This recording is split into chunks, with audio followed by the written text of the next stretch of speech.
Hello friends, welcome to my channel. দেশ এবং দেশের বাইরে থেকে যারা আজকে আমার ভিডিওটি কন্টিনিউ করেছে প্রত্যেককেই gardener tips with Kamal YouTube চ্যানেলে স্বাগতম। বর্ষার আগে আমাদের প্রত্যেকের ছাদ বাগানে প্রচুর পরিমাণ পেয়ারা গাছের ফুল আসবে। এই পেয়ারা গাছের ফুল থেকে প্রচুর পরিমাণ ফলনও পাওয়া যাবে। তাই প্রচণ্ড গ্রীষ্মের মধ্যে আপনার ছাদ বাগানে পেয়ারা গাছে প্রচুর পরিমাণ ফুল আসলে সেই গ্রীষ্মের প্রভাবকে কাটিয়ে, গ্রীষ্মের প্রভাবকে স্কিপ করে আপনি কিভাবে ছাদ বাগানে পেয়ারা গাছের প্রচুর পরিমাণ ফলন দেবেন, প্রচুর পরিমাণ গুটি আনবেন এবং গুটিগুলোকে দ্রুত বাড়িয়ে তুলবেন, তাই নিয়ে থাকছে আজকের বিস্তারিত আলোচনা। অবশ্যই না স্কিপ করে কন্টিনিউ করুন।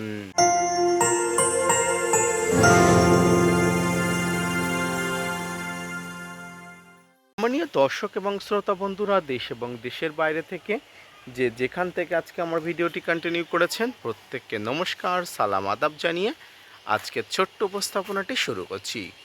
পেয়ারা গাছ আমাদের প্রত্যেকের প্রিয় একটি ফল গাছ। এই ফল গাছকে আমরা খুব যত্ন সহকারে কিন্তু নিয়ে আসি।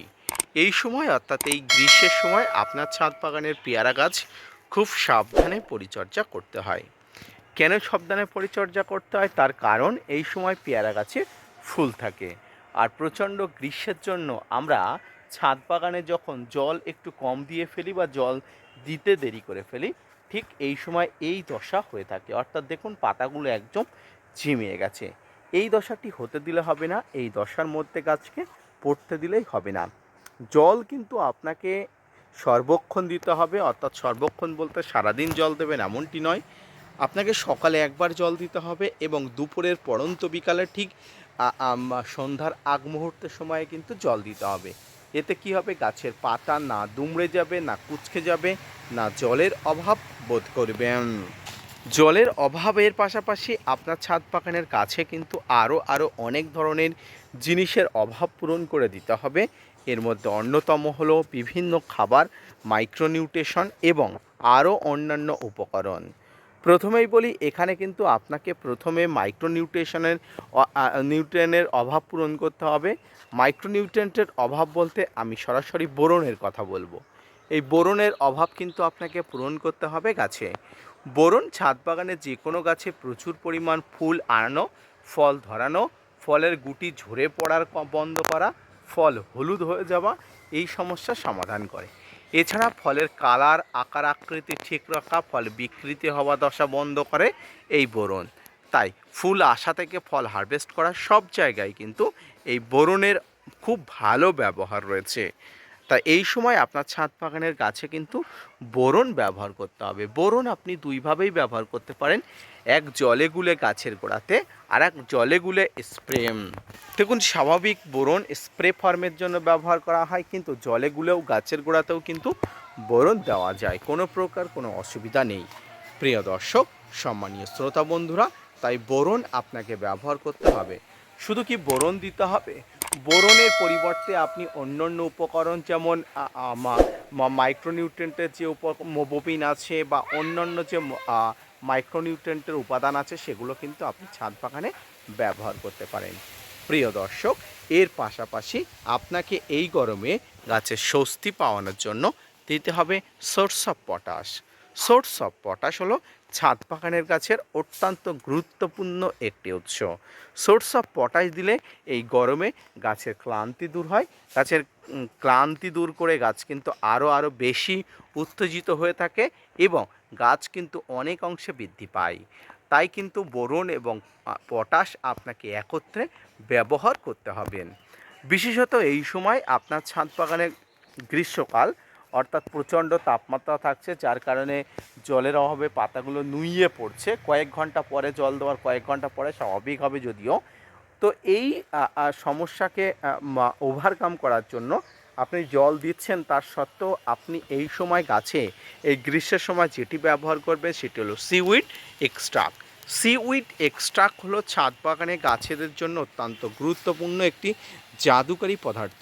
এটি ব্যবহার করলে আপনি অবশ্যই উপকৃত হবে।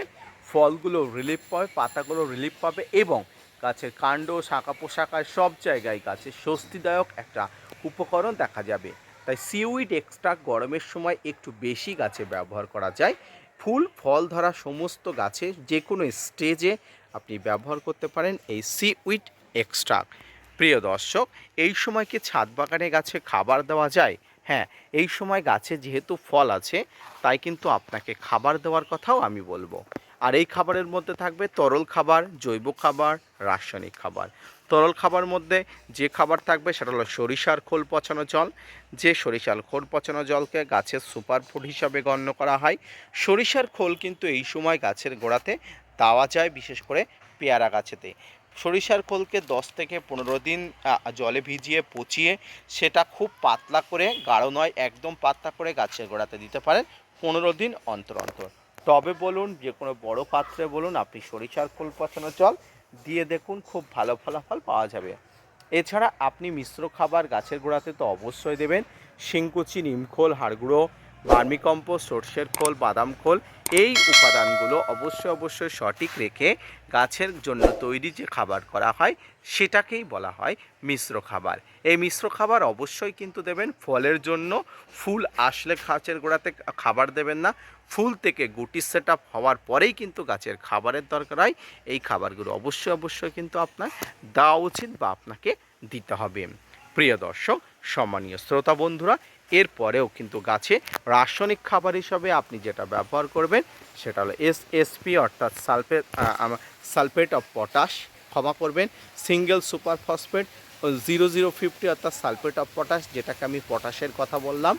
এছাড়াও আপনি অল্প মাত্রায় ডিএপি, ডাই অ্যামোনিয়াম ফসফেটও গাছের গোড়াতে ব্যবহার করতে পারেন। আপনি ফাঙ্গিসাইড কীটনাশকের ব্যবহার অবশ্যই করবেন। যদি প্রয়োজন হয় করবেন, না প্রয়োজন হলে করার কোনো প্রকার দরকার নেই। এই ছিল ছাদ বাগানে এই সময়, অর্থাৎ এই এপ্রিলের শেষ পর্যায়ে এসে পেয়ারা গাছের পরিচর্যা, জল ব্যবস্থা থেকে শুরু করে সমস্ত প্রক্রিয়াকরণের কথা আমি আপনাদের বলে দিলাম। আশা করি বোঝাতে পেরেছি, আশা করি বুঝতে পেরেছেন।